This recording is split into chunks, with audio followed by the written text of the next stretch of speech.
আসসালামু আলাইকুম। কেমন আছেন সবাই? আশা করি ভালোই আছেন। তো আজকে রান্নাটা করে আপনার সাথে শেয়ার করে নিচ্ছি। আর আজকে কিন্তু তেমন কিছু রান্না করিনি, শর্টকাট রান্না। তো এই যে ঈদের মাংস ছিল, তো এটা গরম দিয়ে নিলাম। আর এদিকে এই যে পোলাও রান্না করে নিলাম।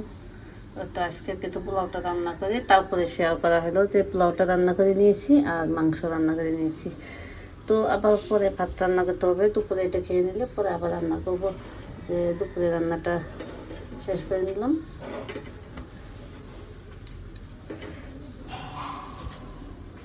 এই যে পরোটা বানিয়েছিলাম, তো শেয়ার করা হয়েছিল। আর এখন আমি পরোটা বানিয়ে নিলাম। এখানে মাংস ছিল, গরম দিয়ে দিলাম আর পরোটা বানিয়ে নিলাম।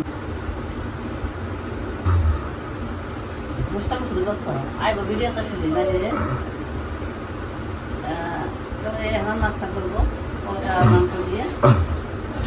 ওই অসুবিধা তুমি কাটতে নেই ভিডিও, অসুবিধা রেখে দিই। এই তো আমাদের পুষিতে গোসল করে দেওয়া হয়েছে। এই যে বসে আছে, শীত লাগছে, গোসল করে দিয়েছে, অল্প লাগিয়ে দেওয়া। তোরে গোসল করাই দিছি, তো অনেক ময়লা হয়ে গেছিল। শুধু মার খায় একদম দাগ করে নিয়ে আসছে পলাশয়। গোসল করেছে, আমার গা শুকায়নি, গা ভিজে আছে। আর এদিকে আমি যে একটু মাংস শুটকি করে নিয়েছিলাম, তো মাংসগুলো কিন্তু শুকাই নিয়েছিলাম। তো শুকাই দিয়ে দিয়েছিলাম, এখনো শুকাই নেই। মানে আরেকটু শুকাইলে ভালো হবে, একদম ছোটো ছোটো সুন্দর হয়ে গেছে শুটকি। এগুলা কিন্তু মাংস শুটকি। তো আমি এই জায়গায় রাখছি।